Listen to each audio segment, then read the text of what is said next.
Abakuru b'ibihugu indwi bitunze kurusha ibindi ku isi bihurikiye mu citwa G7 basaba ko imvururu zigabanuka mu buseruko bwo hagati harimo no guhagarika intambara muri Gaza mu itangazo rusangi. Bashimangira ko bifuza amahoro n'umutekano mu karere, ariko bakongera koko uravye ingene ibintu bimeze, Israel ifise uburenganzira bwo kwivuna. President Donald Trump wa Leta Zunze Ubumwe za Amerika yavuye muri iryo koraniro imbere y'igihe, aho yabwiye abanyamakuru ati ntegerezwa gusubira inyuma kare ku mvo ziboneka. Uko kwivumbura kwiwe kubaye mu gihe Israel na Iran bariko bararasana ku munsi ugira gatanu bikurikiranya. Hari amakuru yazungurutse avuga yuko inama y'igihugu ijeje umutekano muri Maison Blanche White House yategerezwa gukorana kugira yige itahuka ryiwe. Umushikiranganje wa Amerika ajeje kwivuna abansi Pete Hegseth yatangaje irungikwa ry'ibindi bikoresho n'izindi ngabo mu buseruko bwo hagati mu ntumbero yo gutsimbataza ubushobozi bwo kwivuna. Ariko abategetsi ba Amerika barahakana ibivugwa vy'uko Amerika yoba iri hafi yo kwinjira mu gitero ca Israel kuri Iran. Maison Blanche yakoze uko ishoboye kose mu kwerekana ko wari umunsi mwiza cyane kuri Trump muri iryo koraniro, mu kwerekana ko hari vyinshi vyashitswe ko harimwo n'amasezerano y'ubudandaji hagati ya Amerika n'Ubwongereza. Umunyamabanga ajeje kumenyesha amakuru mu biro by'umukuru w'igihugu Caroline Levitt avuga ko yavuye muri iri koraniro ry'abategetsi b'ibihugu rutura ku isi ribera i Kananaskis mu misozi y'urutare muri Canada inyuma y'ifunguro ryo mwijoro n'ijoro ryo kuwa mbere, kubera ibiriko birabera mu buseruko bwo hagati nta siguro yatanze. Ibi bisigura yuko atazoshobora kubonana imbona nkubone na President Volodymyr Zelensky wa Ukraine hamwe na President Claudia Sheinbaum wa Mexique. Imibonano yari itegekanijwe kuri uyu wa kabiri, umunsi wa nyuma w'iri koraniro. Mu gihe abari muri iryo koraniro bariko barifotoreza hamwe ejo ku munsi wa mbere, Trump yavuze ko vyari nkenerwa ko asubira Washington kubera hari ibintu bikomeye. Imbere yaha yari yanditse ku mbuga hwaniro ko Irani yategerezwa kuba yateye igikumu ku nteguro y'amasezerano yabahaye mu biganiro biheruka ubu bwa vuba ku mugambi wa nucleaire wa Iran. Mu majambo make aho yanditse ati Iran ntishobora gutunga ikigwanisho ruhonyanganda c'ubumara. Narabifuza inshuro nyinshi. Ku rubuga hwaniro rwiwe Truth Social, Trump yateye kandi akamo abanyagihugu ba Iran kuva mu mugwa mukuru wabo Tehran, igisagara kibamwo imiliyoni zishika 17, aho yavuze yuko bohava bakahimuka kandi vuba bwango nta siguro zirenze yatanze.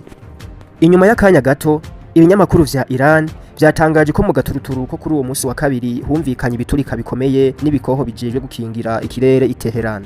Ibi vyabaye haciye amasaha makeya igitero ca Israel kiguye ku nyubakwa y'iradio na televiziyo ya Iran catumye umunyamakuru yari kashikiriza amakuru atagahunga atarangije amakuru.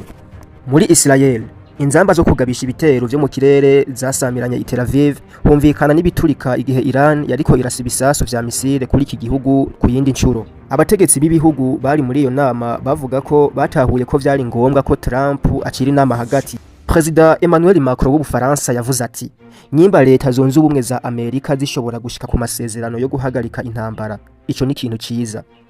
Umushikiranganje wa mbere wa Australia Anthony Albanese yavuze ko ari ibintu vyumvikana kubona Trump acira hagati inama, nubwo vyari bitegekanijwe ko aba bategetsi babiri babonana kuri uyu wa kabiri kugira ngo baganire ku bijanye n'amakori. Hari hibonekeje ibimenyetso vyo kutumvikana imbere y'igihe muri iyi nama ya G7 ku ntambara y'Uburusiya na Ukraine n'intambara iri hagati ya Israel na Iran.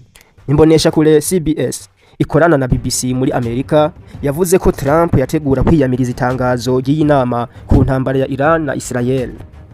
Ariko vyarangiye aba bategetsi bumvikanye ku itangazo ryasohowe ku munsi wa mbere mwijoro mu masaha y'ico gihugu rivuga ko bashigikiye bivuye inyuma umutekano wa Israel. Iran niyo ntandaro y'umutekano muke n'iterabwoba mu karere. Twamye tubitomora neza ko Iran itazokwigera na gato itunga ikigwanisho ruhonyanganda c'ubumara, niko iri tangazo rivuga. Muri iyo nama kandi Trump yari yavuze imbere y'igihe ko ryari ikosa rinini cyane kubona icahoze ari G8 cirukana Uburusiya muri uwo mugwi muri 2014 igihe bwihagira intara ya Crimea yegukira Ukraine. Putin aravugana nanje, niko Trump yavuze, nta wundi muntu bavugana, ntiyo navyakira neza.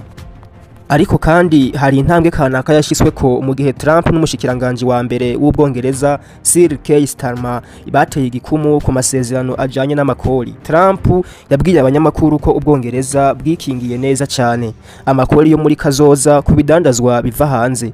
Uzi gituma nuko ndabakunda. niko yabandanije avuga.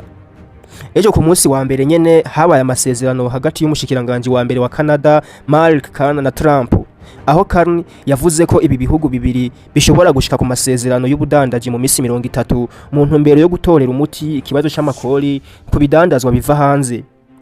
Bubaye ubugira kabiri Trump aciriye hagati y'inama ya G7. Muri 2018 yaravuye mu nama yabera i Quebec aja kubonana n'indongozi ya Korea ya ruguru Kim Jong-un.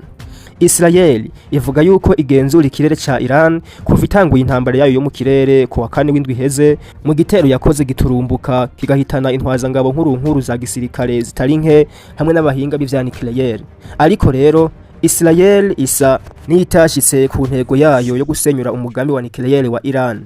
Abihweza ibintu n'ibindi mu vya gisirikare bavuga yuko Amerika yonyene ariyo ifise indege z'intambara hamwe n'ibisasu bikomeye bishobora gusambura ibigo vya nucleaire vya Iran vyihishije kure cyane mu kuzimu, na cyane ikigo kiri i Fordo.